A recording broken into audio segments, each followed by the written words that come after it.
poor student helps an injured beggar unaware he's a billionaire. What happened next will shock everyone. She didn't know that helping an injured beggar that morning would change the entire direction of her life. But from the moment the poor student knelt beside the silent, bruised beggar, who sat trembling at the fog-covered bus stop, something in his brokenness pulled her closer. The poor student, exhausted, hungry, and barely staying afloat, should have walked past him. But she couldn't. Not when his injured hand shook.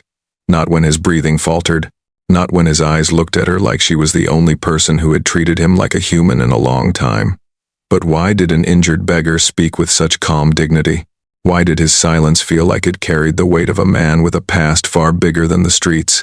And what would happen when the poor student finally discovered that the injured beggar she fed, protected, and trusted was actually a billionaire, running from a world she never imagined existed? The morning fog hung so thick over Marlowe Avenue that it moved like a living thing, sliding across the cracked sidewalks and swallowing the streetlights one by one. At 6:12 a.m., just like every other weekday, Ava Coleman hugged her worn-out backpack against her chest and stepped off the last bus, her body already heavy from the long day she hadn't even lived yet.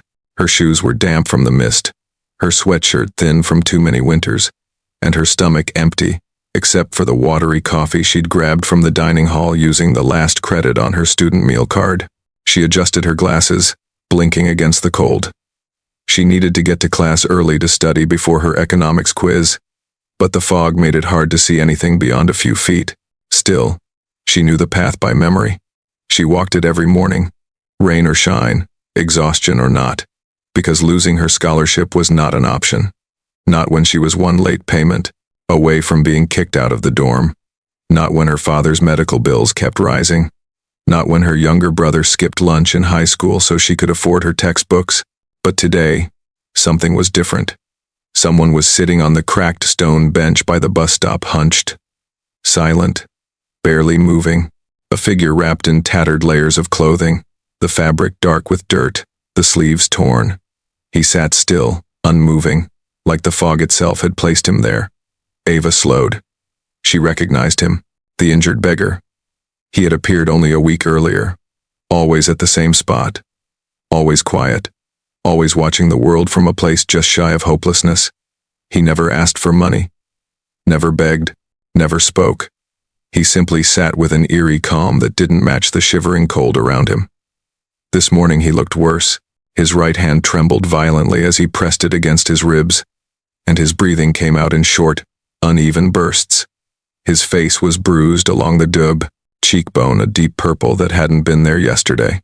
Ava's heart stuttered. She couldn't walk away. She couldn't not when he looked like that. "Sir," she whispered as she stepped closer, her voice soft so she wouldn't startle him.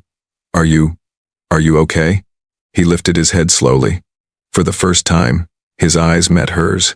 They were startlingly clear, painfully expressive, and far too intelligent for someone who looked like he lived on the streets. His gaze didn't drift the way many unhoused people did when they were disconnected from the world. His eyes locked on her, aware, focused, almost too focused, as though he had been waiting for her. A jolt moved through her chest. Up close, she noticed things she hadn't before. The straightness of his posture, the way he carried himself even while injured, the cleanliness of his nails despite the dirt on his clothes. His hands, yes. His hands did not belong to a man who lived outside. The skin was education, with etiquette, with guidance, not a slurred mumble, not the tone of someone used to being ignored. "I can be late," she said. "You can't be hurt." A faint, ironic smile touched his lips as if he found something sad and unbelievable in her kindness. "People don't stop for me," he whispered.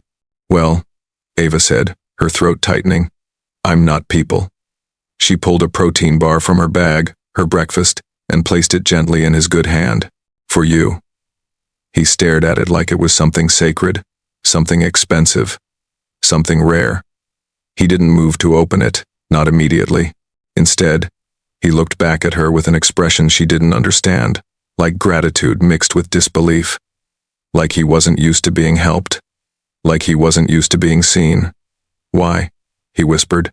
She shrugged, trying to ignore the sudden pounding in her chest. "Because you're here," And you're hurting?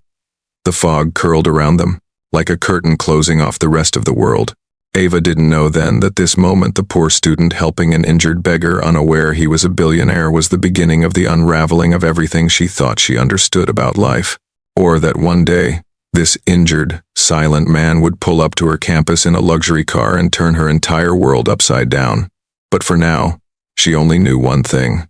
She couldn't leave him. Not today. Not ever. The next morning, Ava told herself she wouldn't stop. She had a quiz. She had reading. She had work-study hours to meet. Her life lived on a tight, fragile schedule. Every minute mattered. But as she stepped off the bus, the fog already thinning in the pale morning light, her heartbeat thudded with an anxious rhythm she didn't recognize. She quickened her pace toward the stone bench. He was there. The injured beggar sat exactly where he'd been yesterday, shoulders drawn inward, face tilted down. But something was different. He wasn't trembling the way he had been. His breathing seemed steadier, and though he still looked exhausted, there was a quiet alertness in the slight lift of his head as if he sensed she was coming long before she arrived. The moment her footsteps scraped the sidewalk, he looked up. "Good morning," Ava whispered. He nodded, his voice soft. "You came back." The way he said it, gentle, surprised, hopeful, made something warm and uncomfortable spread through her chest. She tried to focus on what she came for. She had brought food again, a simple sandwich from last night's leftovers wrapped neatly in foil. She held it out to him. He hesitated, not in the way people without food hesitated, more like he wasn't used to accepting anything from anyone. As if accepting help was a foreign language, he didn't speak easily. Then, delicately, he took the sandwich with his uninjured hand. "Thank you," he murmured, and Ava realized something: he didn't eat like someone who lived on scraps. He didn't tear into the food out of desperation or hunger. Instead, he unwrapped the foil with precise, careful motions, as if he'd been raised to mind appearances even when no one was watching. He took small, controlled bites, polite bites. His posture remained straight. His shoulders, despite the weight of the tattered clothes, held the faint, unmistakable muscle memory of someone who had once been trained to hold himself with dignity. This wasn't normal. This wasn't how someone who lived outside moved. Ava lowered herself onto the bench beside him, not too close, not too far, just enough to show she wasn't afraid of him. He stiffened slightly at first, then relaxed, as though no one had willingly sat beside him in a long time. She studied him. His hair was messy, but not matted. His beard untrimmed, but not wild. His hands, her eyes lingered on them longer than before. His knuckles were scraped, bruised, but beneath, retreat like a frightened animal if forced into a corner. Instead, she offered the safest truth she could. "You don't have to tell me." His posture shifted again, this time with a subtle, unexpected relief, as if her not demanding anything made her presence something tolerable, something rare. They sat in silence for a while. Cars passed. Students rushed toward campus. No one looked at him. No one looked at her. To the world, they were just two silhouettes in the morning fog, one invisible, one barely surviving. Ava turned her head slightly. "Do you have a name?" He froze.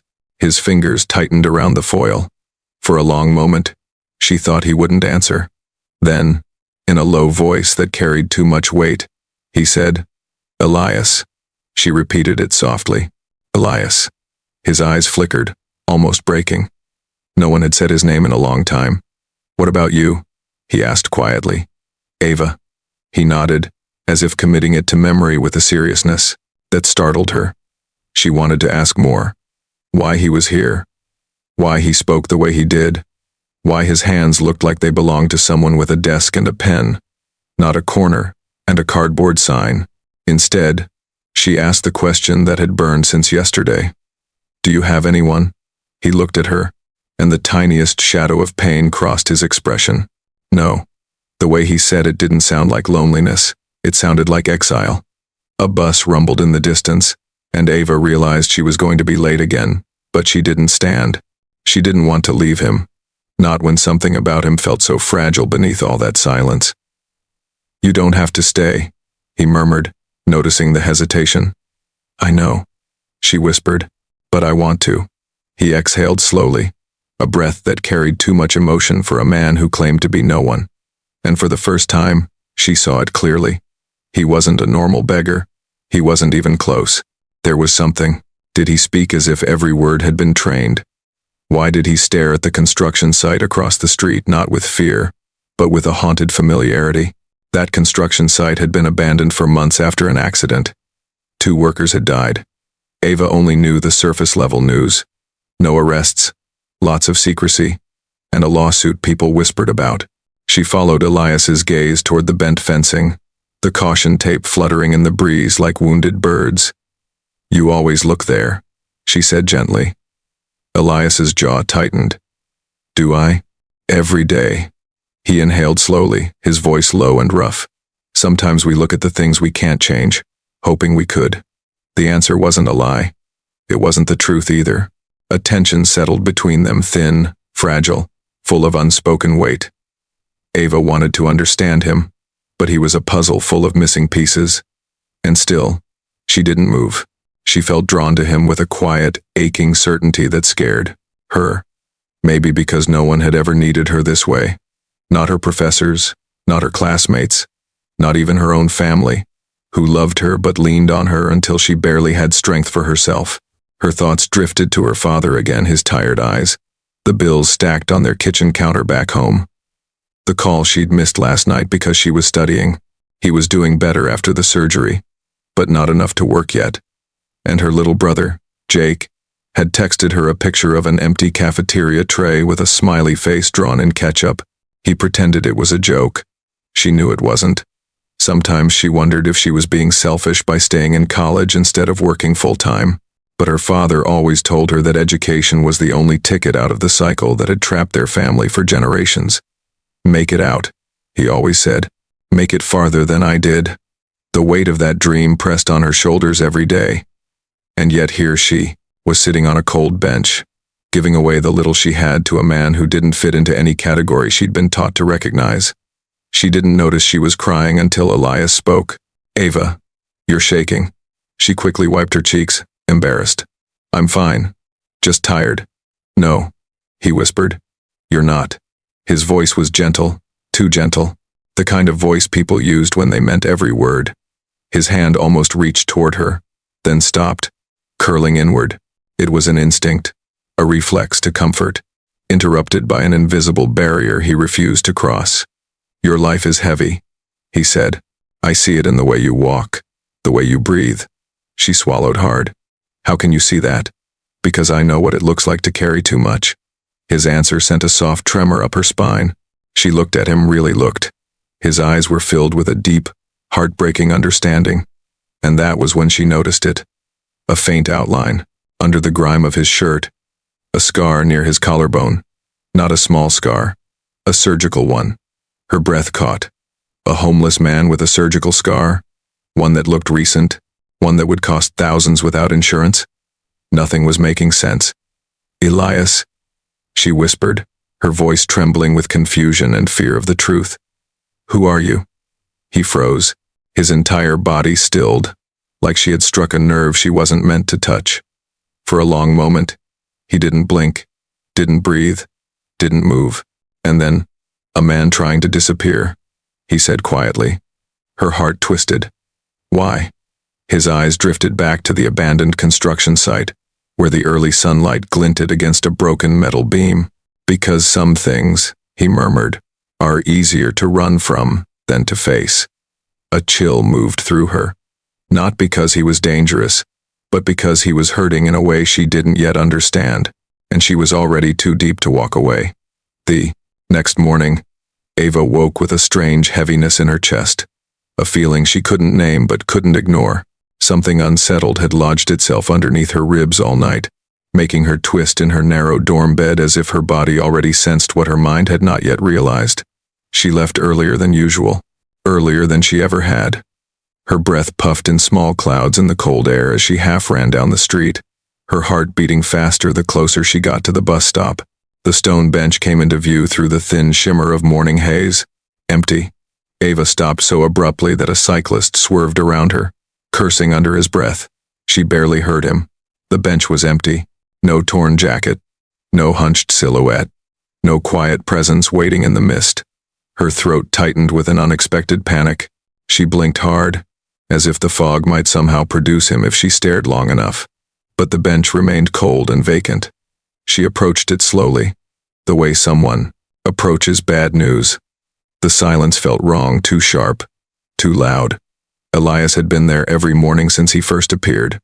Rain or frost, injured or exhausted. He was always there. And now, gone. Ava sank onto the bench, her breath shaky. She tried to reason with herself. Maybe he was late. Maybe he left for food. Maybe he wandered off. Maybe, but none of those made sense. Elias didn't wander. Elias didn't move unless he had to. Elias didn't leave the bench. A cold fear crept up her spine.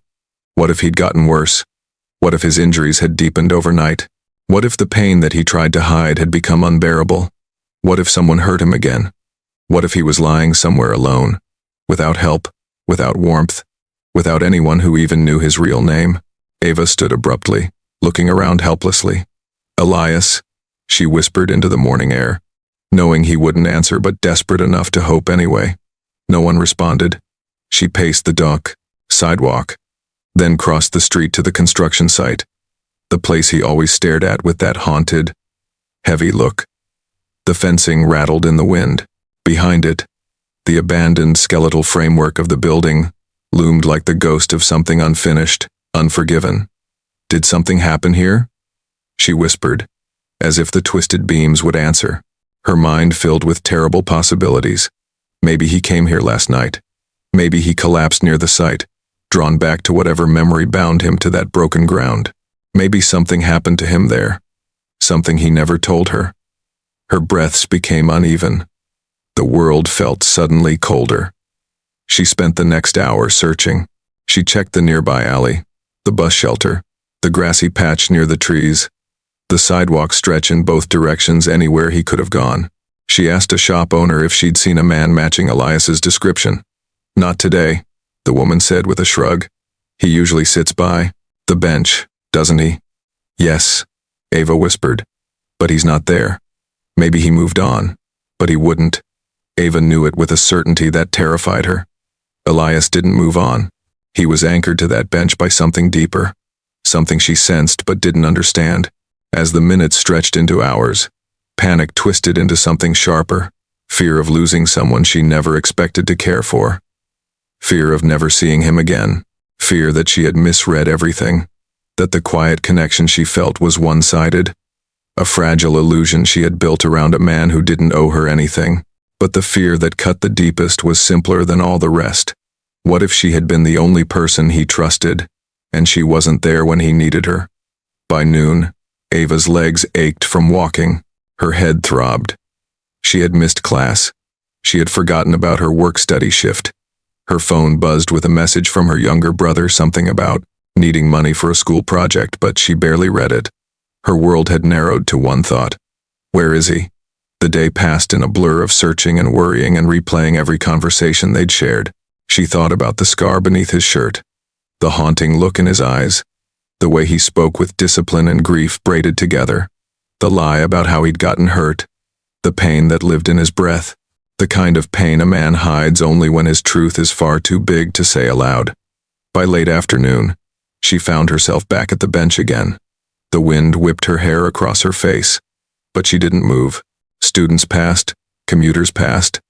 Buses hissed to a halt and roared away again. But she sat frozen, her breath trembling, her hands clasped tightly. She didn't cry at first, but when the streetlights flickered on and the sky deepened into a bruised blue, her resolve cracked, and the first tear slipped down her cheek. "Where are you?" she whispered, into the void. The bench beside her stayed empty, and for the first time since she met him, she realized just how deeply Elias had threaded himself into her days, her thoughts, her quiet spaces. Her fear wasn't logical. It wasn't rational. It wasn't even explainable, but it was real. She cared for him. Too much. Way too much. And now she didn't know if he was alive, or gone forever, or suffering somewhere she couldn't reach. The cold night pressed closer, swallowing her hope inch by inch, until she stopped fighting the truth. She had lost him. Or at least, that's what she believed. By the fourth morning without him, Ava no longer bothered telling herself lies. She no longer whispered, "Maybe he's resting, or maybe he'll be here tomorrow." Her heart had accepted the truth long before her mind could form the words. Elias was gone, not missing, not running late. Gone in a way that made her chest feel hollow, scraped out, abandoned. She stood at the bus stop, anyway, hugging her arms around her body, her breath fogging in the crisp air. Students passed her with backpacks slung casually over their shoulders, unaware that her world had cracked open beside the same bench she used to hurry past without thought. The fog drifted low again this morning, curling around the empty bench like a quiet, cruel reminder. Ava swallowed hard. She shouldn't be here. She had a midterm. She had work. She had responsibilities that didn't care about injured men disappearing into thin air. But she couldn't leave. Her fingers tightened on the strap of her backpack. Her heart thudded painfully with every passing minute. A bus pulled up, but she didn't move. She let it hiss, rattle, and pull away without stepping on. Her feet stayed planted like the cement beneath her had cracked open and trapped her there. She whispered into the wind, not expecting an answer. "Elias, where are you?" A flutter of movement caught her eye at the far end of the street. Headlights. Not normal headlights. Expensive headlights. A sleek, black car glided forward with deliberate, quiet grace. Not the rattling of student cars. Not the grumble of a city bus.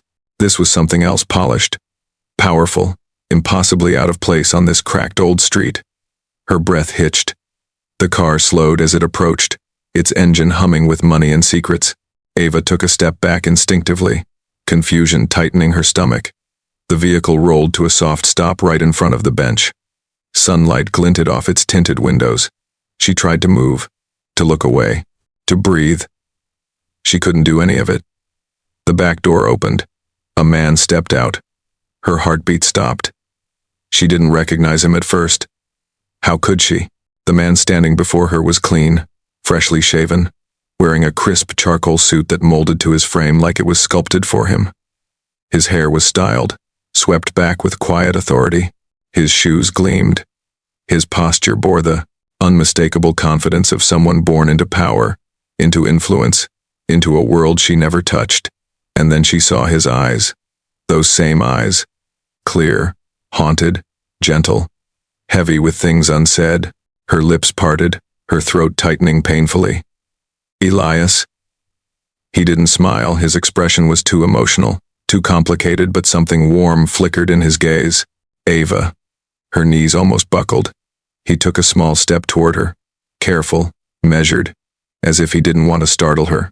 The fog curled around him like he was stepping out of one world and into hers, a world where nothing about him made sense. She stared at him, shaking. You look." She couldn't finish. Different, whole, powerful, unrecognizable, yet unmistakably him.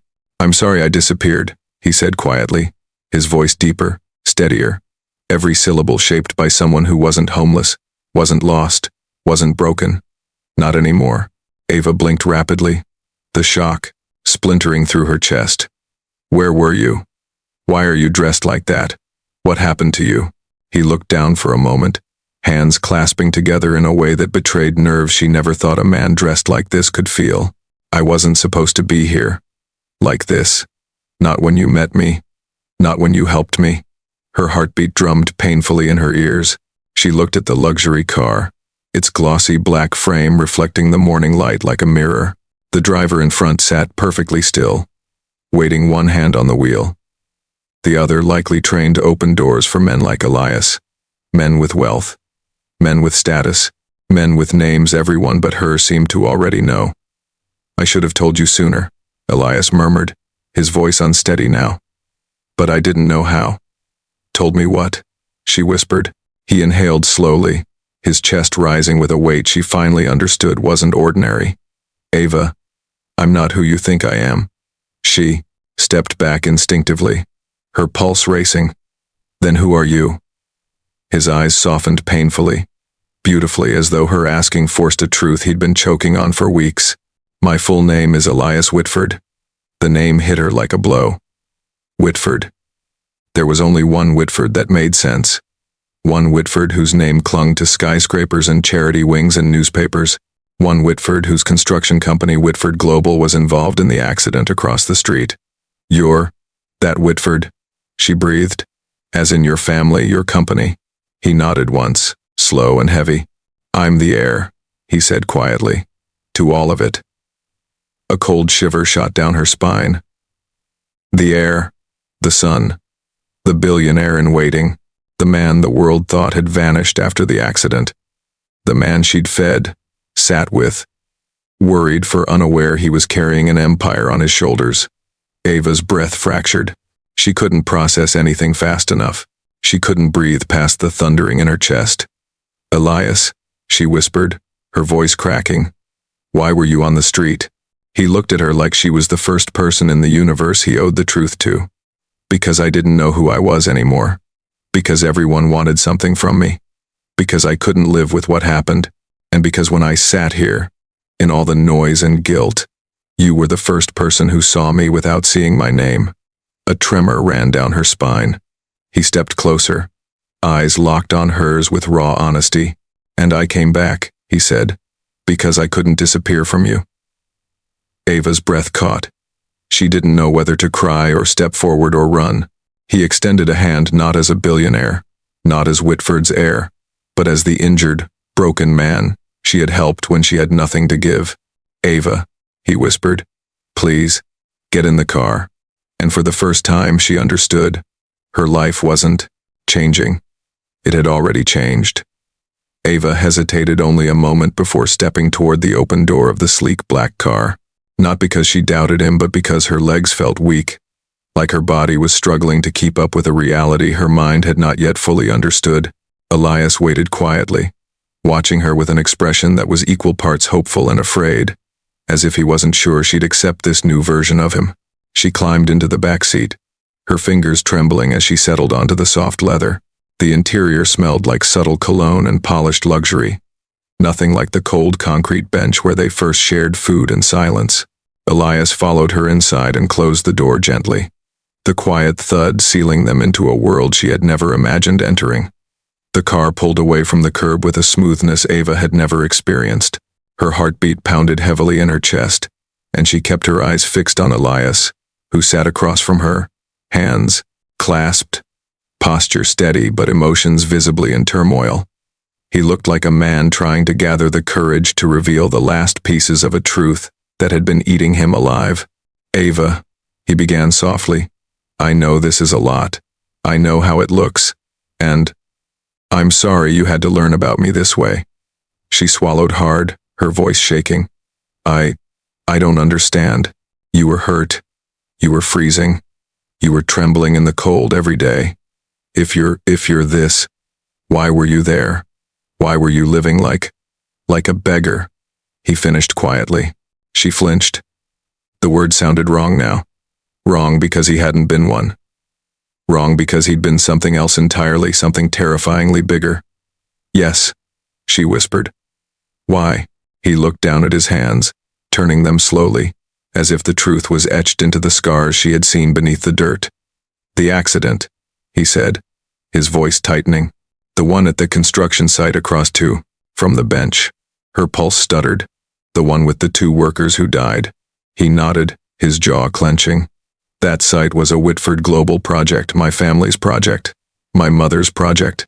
I was supposed to take over the division someday. Everyone expected me to step in after her. But when the accident happened, everything changed. All the reports landed on my desk, all the blame, all the internal emails. His breath shook. Ava, I saw everything, every failure, every oversight, every warning that was ignored, every life lost because people under my family's name didn't do their jobs. Her heart ached at the rawness in his voice. My mother worked herself into the ground trying to fix things. He continued. She pushed everyone, pushed herself. She believed in rebuilding that site from scratch, doing it the right way this time. Then she collapsed during a board meeting 3 months ago. Her heart couldn't take the stress. She died a week later. Ava's breath caught. Elias, I'm so sorry. He nodded, eyes dark with grief that still lived close to the surface. When she died, everything was turned over to me. The board, the investors, the press. Everyone came after me like vultures, wanting to blame, wanting answers, wanting reassurance I didn't have. My name was in headlines every hour. People showed up at my penthouse. I felt like I was drowning in expectations and guilt and noise. He pressed a trembling hand to his forehead. And then one day, I walked out. Ava blinked. You just left? Yes, he whispered. I left the money, the meetings, the security team, everything. I told my staff I needed a day alone. Just one day. But the moment I stepped onto the street, he exhaled shakily. I couldn't go back. A silence filled the car, heavy, suffocating. Elias lifted his head again, his gaze locking with hers. I wasn't trying to deceive you, Ava. I wasn't pretending to be someone else. I was lost. I didn't know how to exist in that world anymore. And when I sat at that bench, facing the place where 2 men died because of decisions tied to my name, I felt like I deserved the cold, the pain, the silence. Ava's heart twisted painfully. And then you showed up, he said softly. Her throat tightened. Elias, you brought me food when I had nothing. You spoke to me like I wasn't a headline or a ghost or a disgrace. His voice cracked. You touched my hand without fear. You looked me in the eyes. You saw me, and that scared me more than anything else, because I wasn't ready to be seen again. Not as Whitford's heir. Not as a billionaire. Not as a failure. Ava's chest lifted with a shaky breath, emotion clawing up her throat. You disappeared, she whispered, and I thought something terrible happened. I looked for you all day. I couldn't sleep. His expression softened with an ache so deep it nearly shattered her. I'm sorry I put you through that. I didn't plan to leave. I didn't plan anything. I went to the hospital because the injury in my ribs got worse. He touched his side gently. The security team found me there. They were furious. They took me home. They cleaned me up. They tried to force me back into my old life. Ava realized something, then Elias didn't look powerful. Not right now. He looked terrified she might walk away. And then I kept thinking of you, he said. The girl who gave up her own food for a stranger. The only person who asked nothing from me. His voice dropped to a trembling whisper.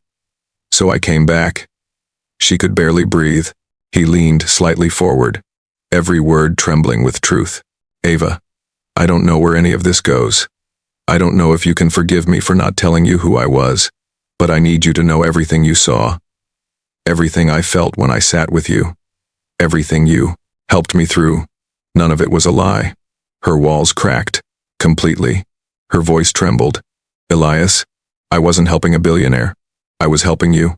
His eyes glistened at that, and for the first time since she'd known him, Elias Whitford, the man the world feared, the heir to an empire, the soul who had shattered quietly in front of her, let out a slow, shaking breath of pure relief.